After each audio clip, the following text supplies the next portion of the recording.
அன்பான சகோதர சகோதரிகளே, எல்லோரும் நல்லா இருக்கீங்க இல்லையா? இன்றைக்கி ஜவ்வரிசி வடை எப்படி பண்ணுறது பார்க்கலாம்.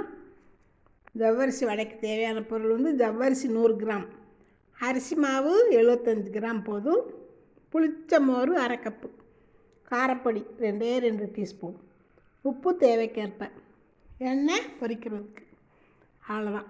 அது எப்படி பண்ணணுன்னா, ஜவ்வரிசியை புளித்த மோரில் 1 மணி நேரம் நல்லா ஊற வைக்கணும். அப்புறம் ஜவ்வரிசி நல்லா ஊறின பிறகு அப்புறம் நல்லா அதோட நல்லா பிசைஞ்சிட்டு அரிசி மாவு, வத்தல் பொடி, பெருங்காயப்பொடி, உப்பு எல்லாம் போட்டு நல்லா பிசைஞ்சிக்கிடணும். பிசைஞ்சு மாவை நல்லா உருட்டி வச்சுக்கிட்டணும். அப்புறம் வானலில் நல்லா அடுப்பில் எண்ணெய் ஊற்றி நல்லா மாவை வந்து வடை போல் தட்டி தட்டி காய்ந்த எண்ணெய் போட்டு பொரித்து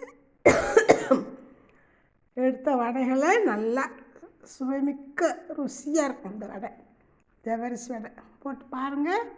இப்போ தான் நாங்கள் போட்டோம், நல்லா இருந்தது.